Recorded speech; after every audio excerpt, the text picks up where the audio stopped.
คำเขาปันเนี่ย บ่ คำใหญ่เลยนะ ทำเดียวจบหรือเปล่า จบเลยเนี่ยนี่นะมาเดี๋ยวนี้นะพี่น้องนะเล่นบอลเนี่ยผลแพ้ได้เนี่ยเอาเบิ้งเนี่ย กินได้แหละ ฮะ โดดมันเอง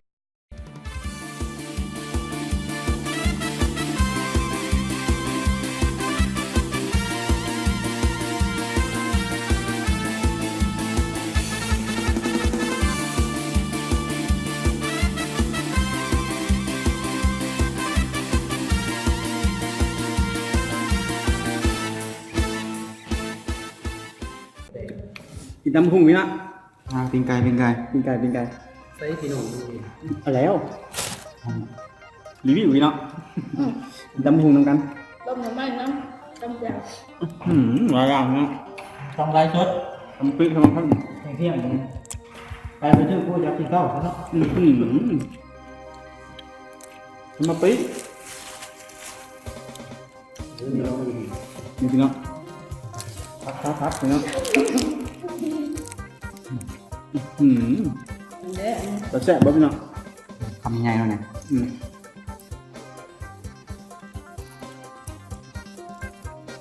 อยู่ในเมืองกินนอนบ้านนี่เนาะกินตำพุง เซ็ตลมปะครับ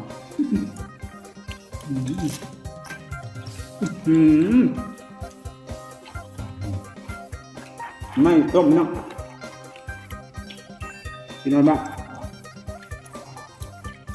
กำลังน้องกำลัง น้ำกระถ่วม กำลังที่บ้านแล้วทำอะไร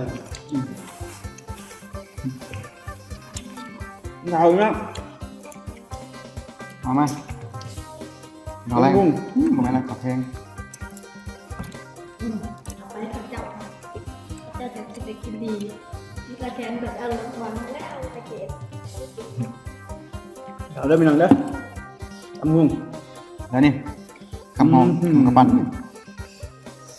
อีกตอนประเดี๋ยวนี้เนาะ ยำตบใส่ซูน กินนอนกันเด้อได้บ้านกินข้าวกินหนังไว้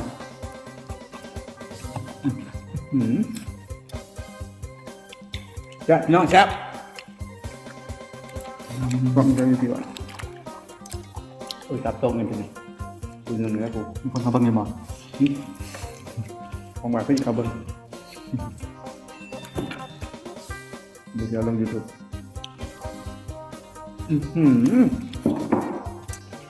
แซ่บเนาะ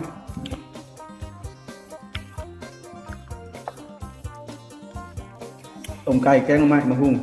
ตำฮุ่งทานปูกัน ย่างกุ้งย่างผัดชุบ ปลาหมึกด้วยเนาะนี่เราบอกเนาะทางกลับเป็นบน ครับ เอาละครับครับ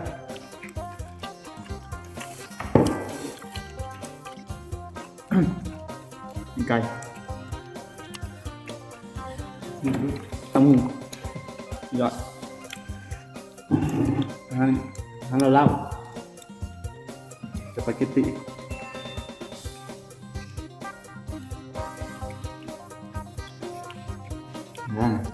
ตำหูเหมือนกันด้วยพี่น้องครับ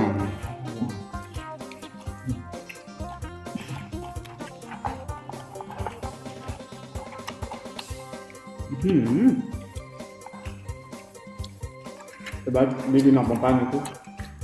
ร่างเขามาเบิ่ง จะอย่างนี้ทานสบายดี คุณรักคุณใจได้พี่น้องเอ้ย เลือกเป็นเจ้าอร่อย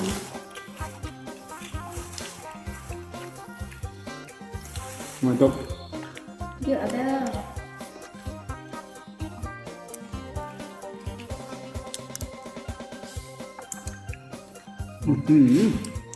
คำเขาปันเนี่ย บ่ คำใหญ่เลยนะ ทำเดียวจบหรือเปล่า จบเลยเนี่ยนี่นะมาเดี๋ยวนี้นะพี่น้องนะเล่นบอลเนี่ยผลแพ้ได้เนี่ยเอาเบิ้งเนี่ย กินได้แหละ ฮะ โดดมันเอง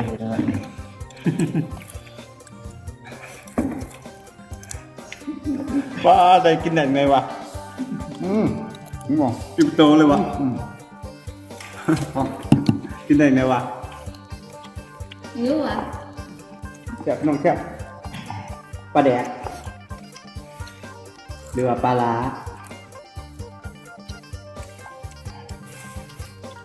จะได้หน่อยเนาะได้สองตัวเนี่ย ครับ กินแล้วตัวหนึ่งเนี่ยตัวที่สองมาเนี่ย ตัวที่สองมี3ตัวเนาะทำที่สองเรา2ตัวเลยเนี่ยเบิ้งพี่น้อง ยึดกินอยู่ สอง นะ ตัว เราซื้อที่ไหน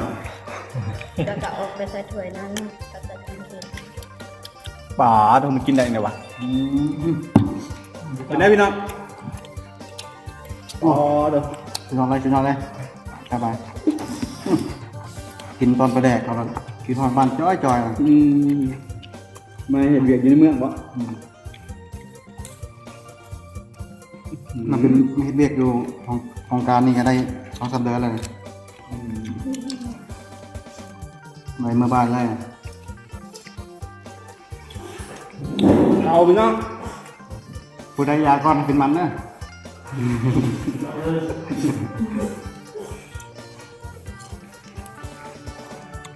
แสดงรู้ชื่อว่าออกบ่อเนาะบดเสือก จะกินไปแล้วอะไรจะกินบ้านเราตัวสองตัวก็ได้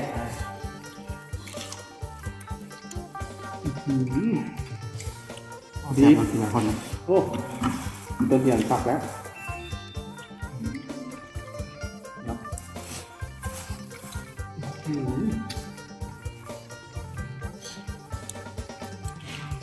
แอะลงข้ามหรอก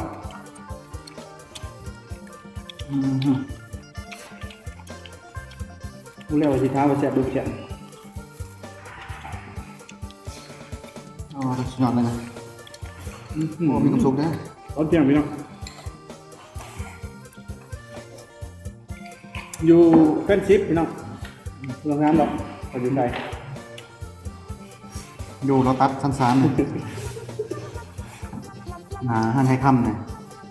เมื่อแรกว่าชิมเมื่อนอนอยู่เป็นกันเซ็นเตอร์ ต้องตัดแรง มีตากันไปชักแกนพี่น้อง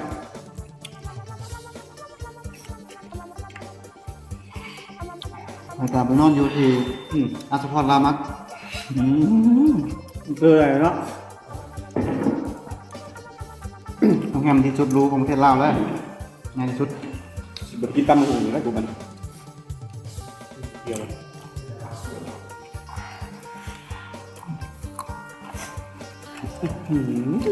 ตอนนี้มันหอมเนาะ แผนกมี2 ตอนเนี่ยธรรมดาโตนี่กินละ3 โตเนี่ย บอกนายคำเดียวพี่น้อง เฮ็ด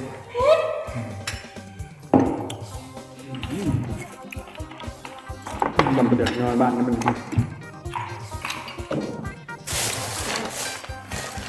อะไรไม่ไหวครับคน มีคนอยู่เอาลงยูทูบด้วยเหรอครับจะเป็นข้าวได้ไหมให้พี่น้องมึงเอาหนึ่ง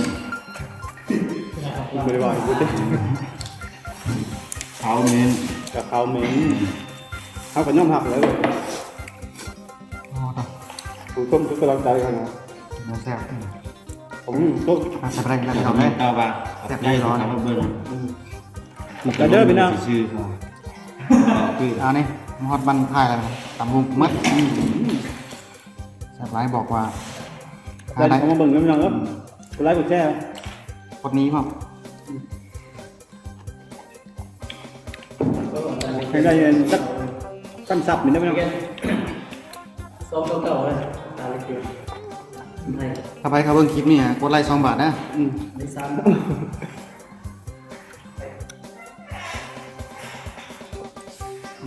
ใครเอา30 สักได้พี่น้องเลย แบบว่าคงไทยเขาเลยยังเขาขึ้นเลยกันเล่าคือเล่า หยอดเลยพี่น้องปลายอ่อนเลยพี่น้อง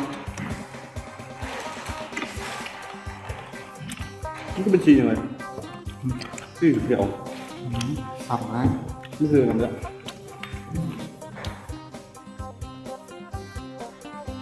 บ่บ่อยู่บ่น่ะ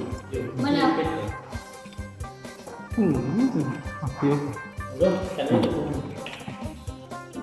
ปลาแดกพี่น้อง โคตรเป็นเลย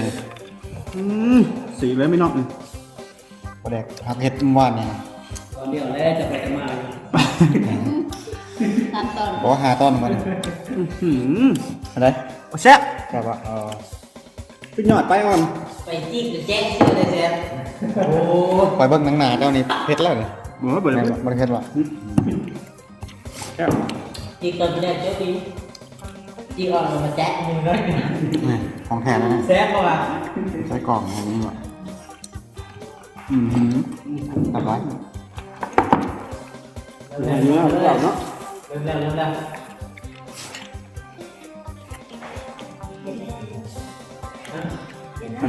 อันเป็นอะไรอยู่หน้าเอาไปอยู่เมืองอยู่หน้า มาอ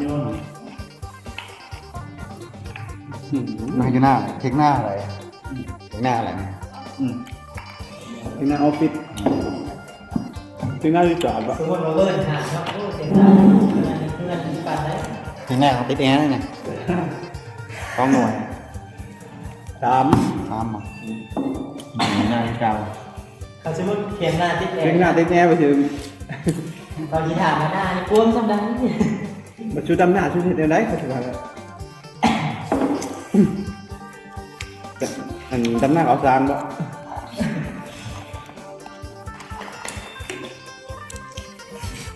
มาติดแน่ ต้องเอาลาไปเนาะแซ่บที่เราได้เขามาช่วยใหม่กับเขาได้กูแซ่บได้ไหม สงสัยนั่นดีก่อน ใช่สิหรือเปล่า คนบ้านเดียวกันเนาะ ทำได้ปะ บางทีคำดิ้นน้ำหนักจุ่ม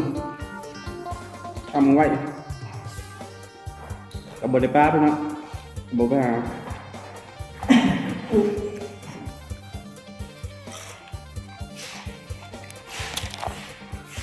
โอ้เริ่มสายพันธุ์ยังไงแต่เขามากับคนร้ายยังไงเนาะ อ๋อ มาต้มครับ เฮ้ยเนี่ยตัวหนึ่งตัวสุดท้ายเอาอะไรนะ นี่ยังกินอยู่ปะนี่ กินแล้วไงน่ะเบอร์ไก่แน่นอนมองกันเลยสุดยอดเลยเนาะ สุดยอดแล้ว กินแล้ว กินได้ยังไงวะ ใส่ที่หนาขึ้นเลยพี่น้อง เขาจะแบนสองกูวันนี้แหละเป็นหนากูแน่หน่อยผู้ชูภาพเลยเขาจะแบนสองห้าวันนี้ละเราทำกันได้ไหมอ่ะแบบคนมาเดียวกันฝากกูแล้วกูแชร์ละ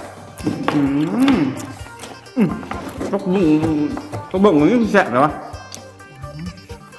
ข้าวบงเฮ็ดโดยบงนะ กระบงมันกินกระตำหุงมันก็ชุดแต่ว่า มันข้าวบงไว้กินตะมูก่อนกินกับลาบปลา เกือบเกลี้ยงเลยพี่น้อง เมื่อไรเนี่ย แซ่บ กินยังเนาะ โอ้กูได้ข้าวมากครับกูได้กูแชร์แล้วไปหน่อย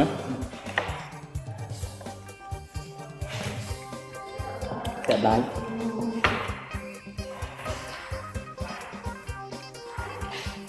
ตำเบะลงไปนะ สบายดีกูบอกโอเคนะมาอีกโมลุงแม่ป้าแม่ค้าไม่ขายแม่ค้าทำรอบคุณถามแล้ว กูบสบายดีบัดกูหยาบด้านหน้าเลยกูช่วยเนี่ยมันบัดลูก ทำวิญญาณได้ตัวจริงสบายดีเว้ย มันตายเสียเป็นยังไง ชุดพี่น้องชุดคือกบชุดปลายพี่น้อง มาได้แล้วครับนี่เนาะ ก็คลิปนี้ขอจบเพียงเท่านี้เนาะฝากกดไลค์กดแชร์นะกดติดตามนะทางห้างเป็นกำลังใจให้เฮา